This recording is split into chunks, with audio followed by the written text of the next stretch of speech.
Le faible vrombissement des moteurs résonnait à l'intérieur de la capsule de débarquement pendant qu'Ethan Cole ajustait avec précision les commandes.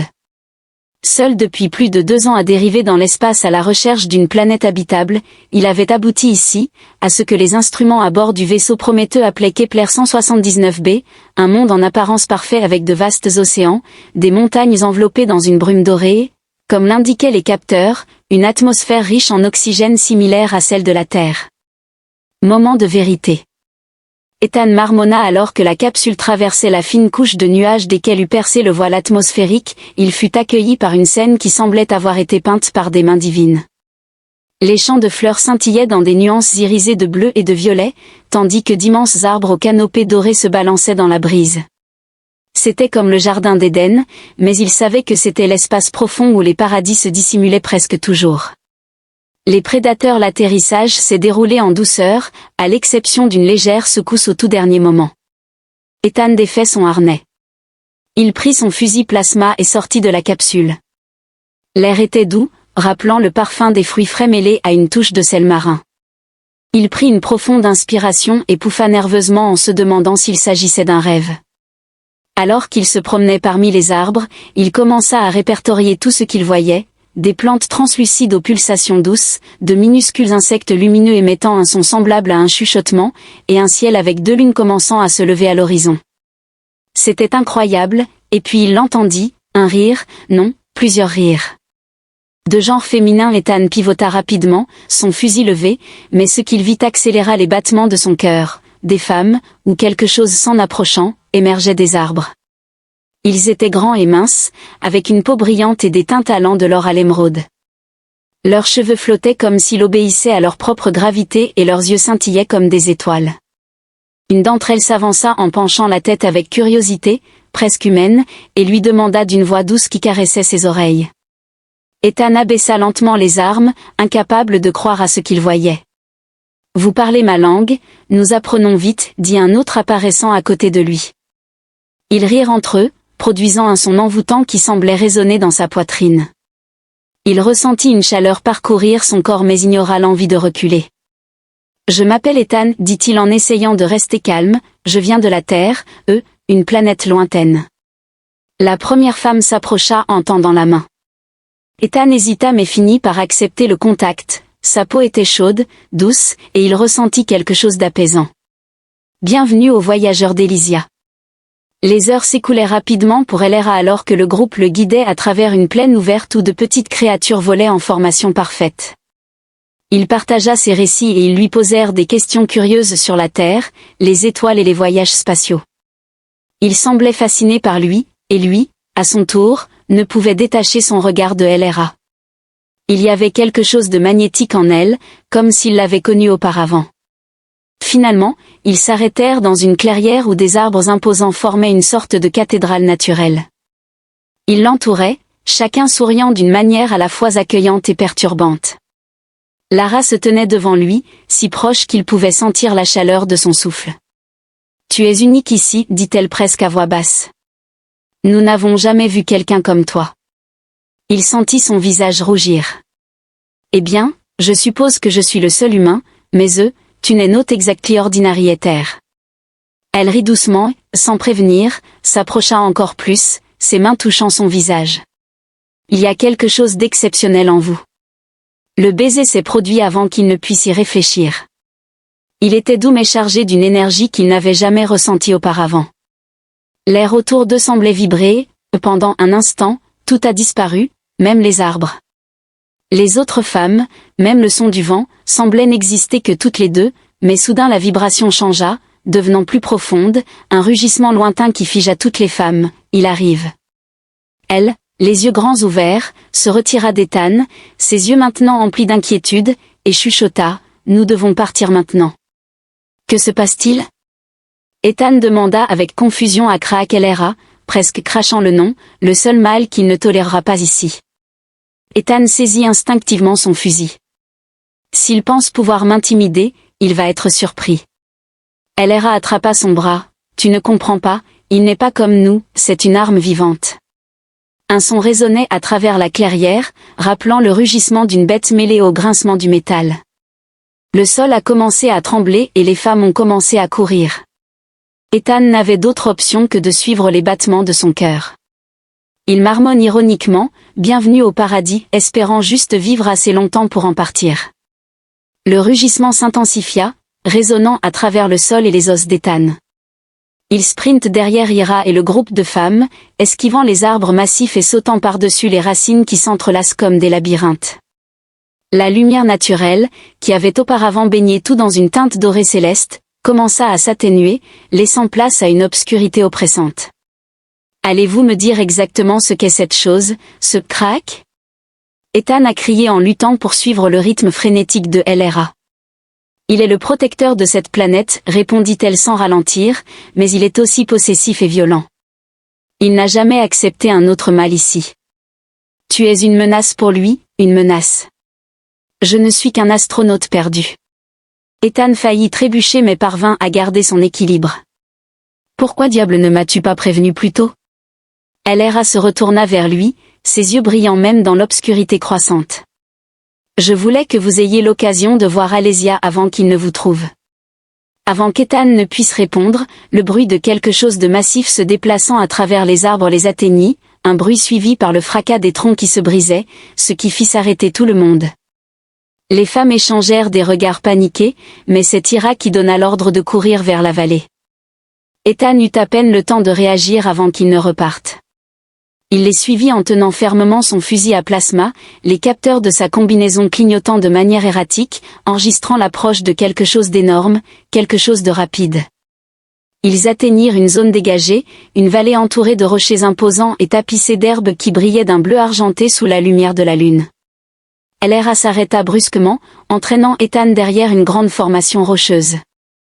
Les autres femmes se sont fondues dans l'obscurité pendant qu'il tentait de reprendre son souffle. Il faut que tu te caches.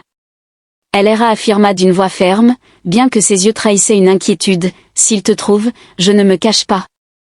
Ethan interrompit ses ajustements sur son fusil et activa le viseur de combat de sa combinaison. S'il est aussi dangereux que tu le dis, je dois être prêt avant qu'elle ne puisse argumenter. Un silence oppressant enveloppa la vallée, sans vent, sans bruissement des feuilles, seulement le vide. Puis, il apparut. Il émergea des ombres tel un cauchemar vivant. Son corps était colossal, une fusion de muscles et de biotechnologie, sa peau métallique brillait, gravée de marques rouges pulsantes, ses yeux comme des flammes jumelles se fixèrent immédiatement sur Ethan, ses mâchoires étaient bordées de dents acérées et ses mouvements étaient fluides, presque prédateurs. C'est le protecteur. Ethan murmura, un frisson lui parcourant l'échine, maudit, il ressemble à un tank ambulant. Crack rugit d'un son qui semblait déchirer l'air même. Il chargea à une vitesse terrifiante, ses griffes creusant de profondes tranchées dans la terre. Ethan agit par instinct, il leva le fusil et tira une rafale de plasma directement sur la poitrine de la créature. L'explosion illumine la vallée, mais Crack vacille à peine, rugissant plus fort alors que son attention se concentre sur l'humain. Il a protégé Ethan Dove en se déplaçant sur le côté, évitant de justesse un coup dévastateur des griffes de l'alien.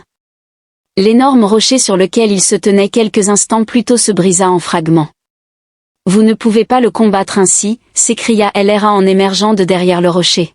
« Il est invincible dans sa forme physique. Avez-vous des idées brillantes ?» Ethan tire à nouveau, visant cette fois les jambes de la créature. Le coup le frappa, le faisant trébucher momentanément. LRA attrapa Ethan et le tira vers une ouverture dans le mur rocheux. « Il y a un temple à proximité, nous pouvons nous cacher là-bas. »« Un temple, et maintenant tu me parles de temple, fais-moi confiance. » Ils atteignirent l'entrée du temple, une structure ancienne recouverte de vignes dorées et lumineuses. Elle semblait plus organique que construite, comme si elle faisait partie de la planète elle-même. LRA effleura l'entrée en murmurant quelque chose dans sa langue maternelle, et le passage s'ouvrit avec une lueur douce. « Rentrez » ordonna-t-elle à Ethan, qui hésita en jetant un regard en arrière. Crick se rapprochait maintenant, avançant lentement comme s'il savourait la chasse. Ethan prit une profonde inspiration et pénétra à l'intérieur. L'air à l'intérieur était dense, chargé d'énergie, les murs palpitaient d'une lumière rythmique presque semblable à un battement de cœur. Ethan scrutait les environs pour tenter de comprendre où il se trouvait, mais Lyra le tira à l'écart, ses yeux rivés sur les siens. D'une voix basse et urgente, elle commença, « Il est le dernier de son espèce, créé pour protéger Alicia, mais quelque chose a mal tourné, il est devenu un tyran. » « D'accord, mais en quoi cela me concerne-t-il ? Tu es différent. » Ethan ressent un sentiment de menace envers son contrôle, voire quelque chose de plus profond. Ethan arqua un sourcil en se demandant pourquoi il avait l'impression qu'elle ne lui disait pas tout, avant même qu'elle ne puisse répondre.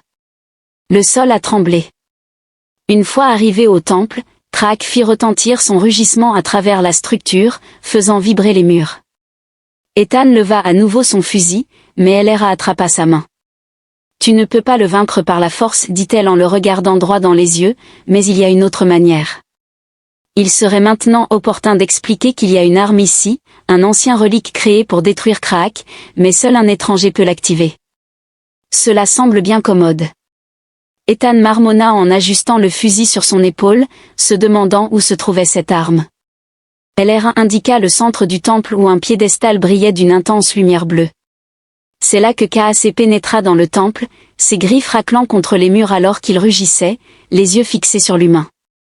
Ethan jeta un coup d'œil à Elera, puis au piédestal. « J'espère que cette arme est aussi bonne que tu le dis. » Il se précipita vers le centre du temple, le bruit des pas de Kvak résonnant derrière lui. Ethan accourut à travers le temple en esquivant les piliers et les lumières pulsantes pendant que les rugissements de Krax résonnaient derrière lui à chaque pas du prédateur, faisant trembler le sol et le métal. Le grincement des griffes contre les murs était insupportable, rappelant le son des ongles sur un tableau noir. Il savait qu'il ne pouvait pas courir éternellement. Au centre du temple, le piédestal brillait intensément tel un phare d'espoir. Lorsqu'Ethan l'atteignit, il réalisa que l'arme mentionnée par Ira n'était rien de ce à quoi il s'attendait. Au lieu d'un canon ou d'une épée, c'était un artefact extraterrestre, une sphère translucide flottant en suspension avec des filaments de lumière pulsant à l'intérieur. « Ceci est une arme. » Ethan cria à Ira alors qu'elle se précipitait vers lui, « Ce n'est pas ce que tu crois, » répondit-elle, sa voix trahissant le désespoir. Crack était maintenant presque sur eux. En saisissant la sphère, Ethan ressentit une vague d'énergie envahir son corps, sa vision s'embrouilla un instant et il faillit laisser tomber l'artefact, puis tout bascula, des flashs d'images l'assaillirent. Alicia était un paradis où hommes et femmes vivaient en harmonie avant que Crack ne soit créé en tant que protecteur, mais quelque chose avait mal tourné. La planète, désespérée pour sa survie, a sacrifié tous les mâles sauf Crack, qui a sombré dans la folie due à l'isolement et à la responsabilité. Maintenant, Crack ne voit pas Ethan comme un ennemi, mais comme un remplaçant, un successeur. Il ne souhaite pas me tuer. Ethan, les yeux écarquillés de compréhension, a déclaré qu'il voulait me transformer en lui. Elera a admis, sa voix tremblante, que si vous acceptez l'artefact, vous deviendrez le nouveau protecteur, le nouvel alpha. Et pourquoi diable ferais-je cela ? Ethan fut pris d'un cri, le poids de la vérité s'abattant sur lui, le condamnant à rester ici pour toujours. Avant qu'elle ne puisse répondre, Crack se jeta sur Ethan, griffe prête à le déchirer, mais l'artefact réagit, libérant une explosion d'énergie lumineuse qui propulsa Crack en arrière avec un rugissement de douleur. Ethan fut enveloppé dans un cocon de lumière, et pendant un instant, tout devint silencieux. Lorsque la lumière se dissipa, Ethan se sentit différent, son armure s'était fusionnée avec son corps, le rendant plus fort et plus rapide. Mais la sensation la plus étrange était une connexion avec la planète elle-même, comme s'il pouvait entendre son battement de cœur. « Que m'arrive-t-il » demanda-t-il en regardant Elera. Elle lui sourit doucement, bien que la tristesse persistât dans ses yeux.